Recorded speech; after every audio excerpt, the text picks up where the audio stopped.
Apa jadinya kalau kamu coba menipu orang yang jauh lebih berbahaya dari yang kamu kira? Inilah kisah dua penipu nekat berseragam polisi gadungan yang tidak sadar mereka sedang menggali kuburnya sendiri. Mereka pikir hari itu bakal jadi panen, tapi nyatanya mereka menabrak tembok keras bernama hukum. Jalanan lengang di pinggiran kota Cendana pagi itu seperti biasa menjadi tempat yang seolah cocok untuk dua pria dengan niat busuk menjalankan aksinya. Matahari baru naik sepenggalah, menyinari aspal yang mulai hangat dan dedaunan di kanan kiri jalan. Dari kejauhan, tampak dua pria berdiri di tepi jalan sambil menatap lalu lintas yang lewat. Keduanya berpakaian seragam yang menyerupai polisi, lengkap dengan rompi lusuh bertuliskan polisi dan topi hitam model lama. Namun jika dilihat lebih dekat, jelas ada yang aneh. Seragam mereka tidak memiliki tanda pangkat, sepatu mereka sudah aus, dan postur mereka pun tidak meyakinkan sebagai petugas yang terlatih. Mereka adalah Ucup dan Dadan, dua pemuda pengangguran yang baru-baru ini menemukan pekerjaan baru yang menurut mereka lebih cepat menghasilkan uang daripada kerja kasar, menjadi polisi gadungan. Ucup, bertubuh tambun dengan kulit wajah penuh jerawat batu, tengah duduk di atas batu besar sambil mengelap sepatu bolongnya dengan tisu. Di sebelahnya, Dadan yang lebih kurus dan berkumis tipis sedang mengutak-atik buku kecil tempat mereka mencatat nama-nama korban. Bro, ini hari kelima kita operasi di sini. Lumayan juga ya, kemarin aja dapat 300.000, gumam Dadan sambil menyeringai. Ucup mengangguk semangat. Iya, asal jangan sampai ketahuan aja. Yang penting kita kelihatan meyakinkan. Suara harus tegas, tatapan tajam. Kalau bisa galak dikit, biar takut. Mereka berdiri dan mulai mengatur posisi. Mereka tahu jam-jam ini banyak pengendara motor yang melintas, terutama pekerja pasar dan karyawan kecil yang enggan ribut soal surat menyurat dan lebih memilih damai di tempat. Tak perlu lama menunggu, sebuah motor matic mendekat. Dadan langsung maju ke tengah jalan dan melambaikan tangan, menyuruh pengendara itu berhenti. Lelaki muda itu terkejut, lalu menepi perlahan. Dengan gaya percaya diri, Ucup berjalan mendekat dan mulai mengajukan pertanyaan. Selamat pagi, razia surat-surat, Pak. Boleh lihat SIM dan STNK-nya. Dengan gugup, si pengendara menyerahkan dokumen, tapi Dadan menggeleng cepat. Helm Anda bukan standar, dan motor Anda nggak ada kaca spion kiri. Kami tilang, tapi bisa damai di tempat, 100.000 saja. Si pengendara mengangguk cepat dan menyerahkan uang tanpa banyak bicara. Mereka senang, korban pertama hari itu berhasil. Beberapa menit kemudian, satu motor lagi dihentikan. Kali ini ibu-ibu paruh baya dengan motor bebek usang.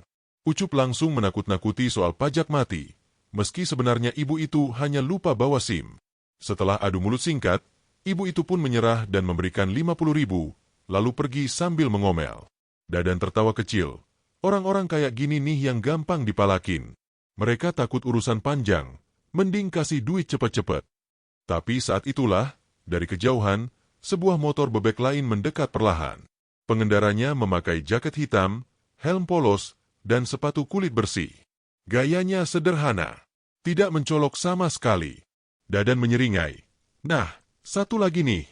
Kayaknya bukan orang penting. Gas. Mereka maju serempak dan memberhentikan motor itu. Pengendaranya menepi tanpa perlawanan. Helmnya dibuka. Wajah pria itu biasa saja.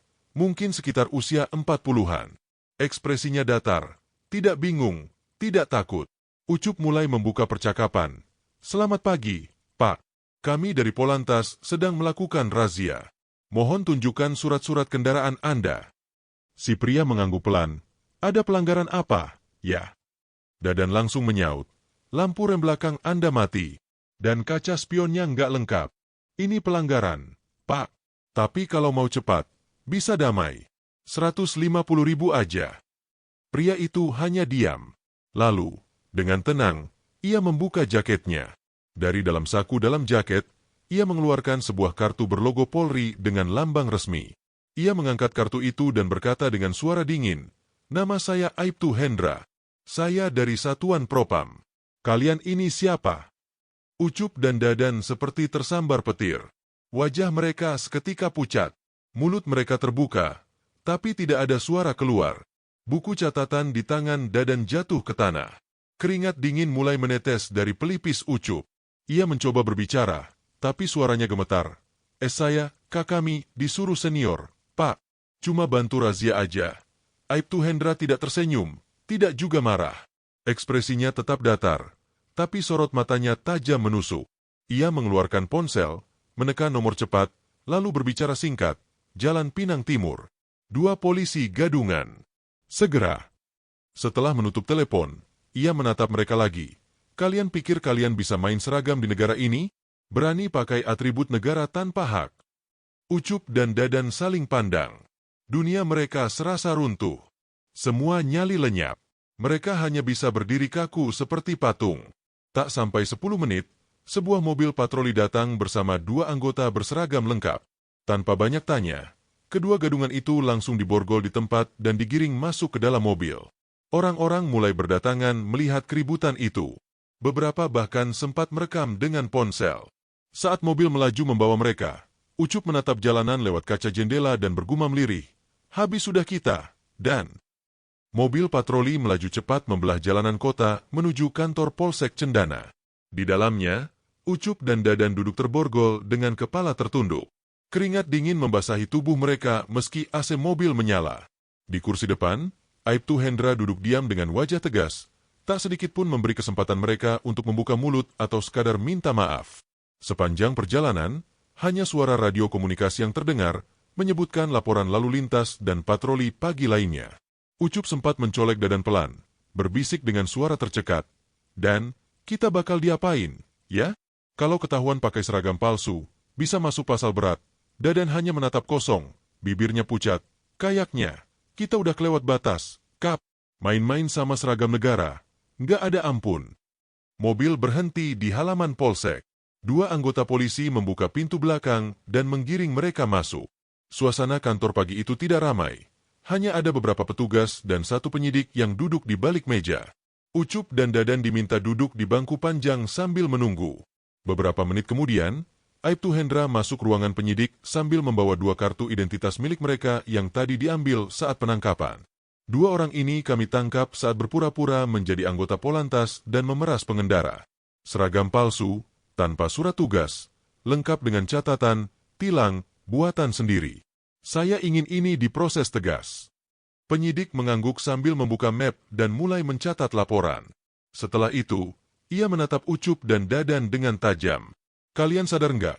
Ini bisa masuk pasal 378 KUHP tentang penipuan, ditambah 263 tentang penggunaan dokumen atau atribut palsu? Kalian pikir ini main-main? Dadan mencoba berbicara. Suaranya pelan seperti suara anak kecil.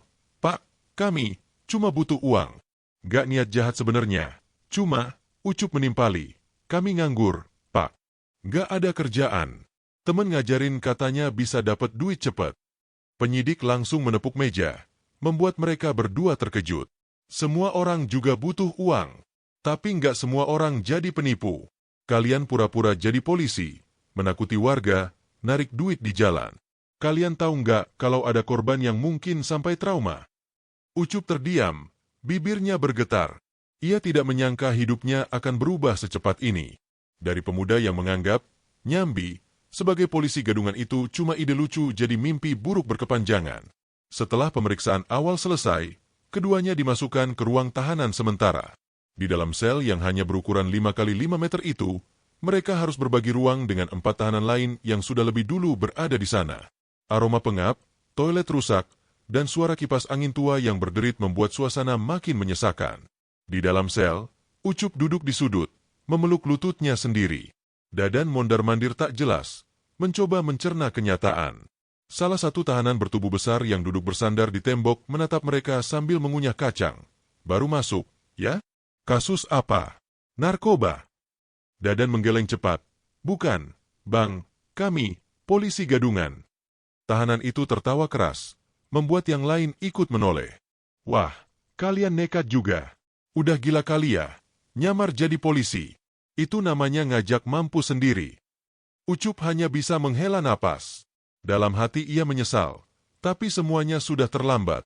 Waktu tidak bisa diputar kembali. Mereka mengira bisa untung dengan cara mudah, tapi justru mengantar diri ke dalam jeruji besi. Di luar sel, Aibtu Hendra masih duduk di kantor penyidik. Seorang petugas muda mendekat dan bertanya, Pak, kenapa nggak langsung dibawa ke Polda aja? Ini kan urusan propam.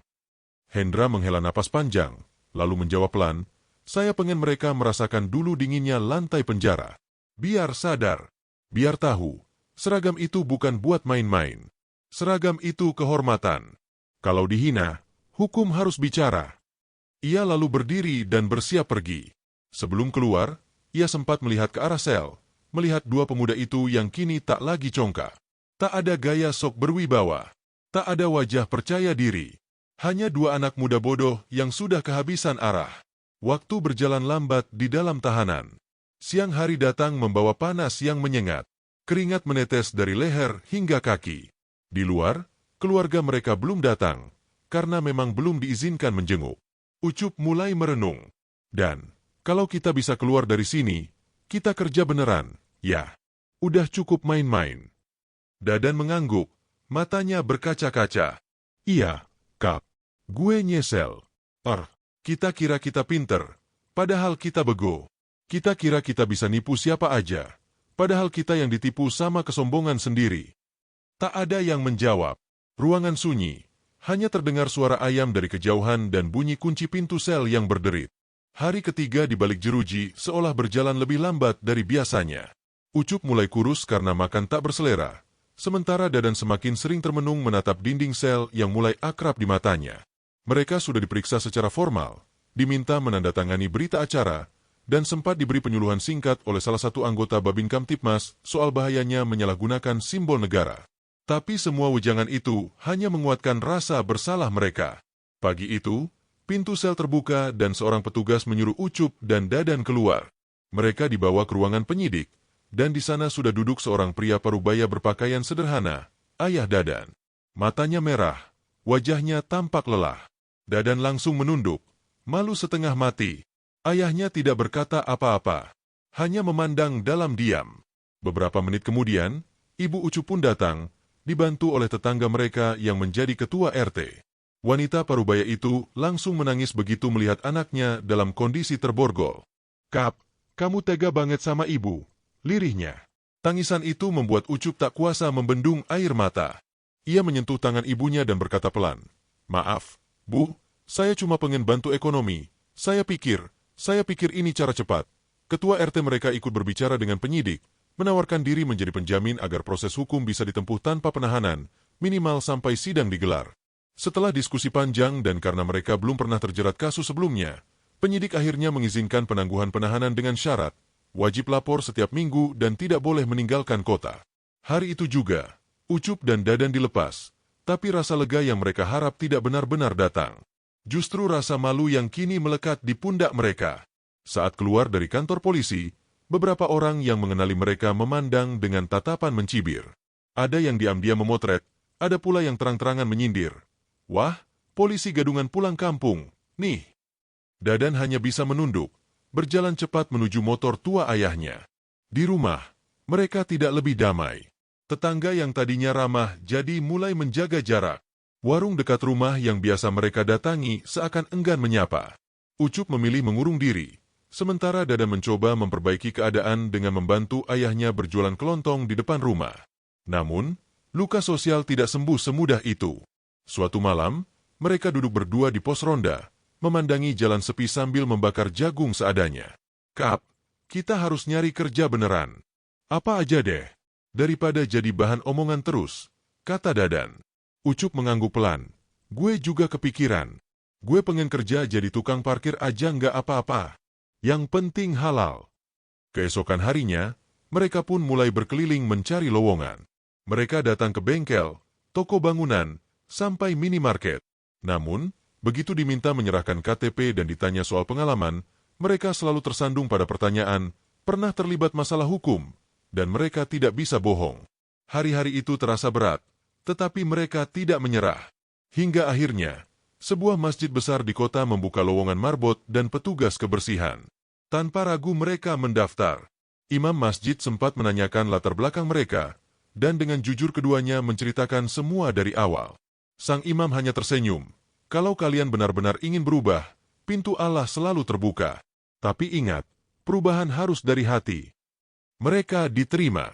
Gaji memang tak besar, tapi cukup untuk makan dan bertahan. Mereka mulai bangun pagi, membersihkan halaman masjid, membantu mengatur parkir jamaah, dan kadang ikut merapikan karpet sebelum salat Jumat. Perlahan, warga mulai melihat perubahan itu. Beberapa yang dulu mencibir mulai memberi senyum, bahkan ada yang membawakan makanan ringan atau teh manis. Meski belum sepenuhnya pulih dari bayang-bayang masa lalu, setidaknya mereka mulai menapaki jalan baru.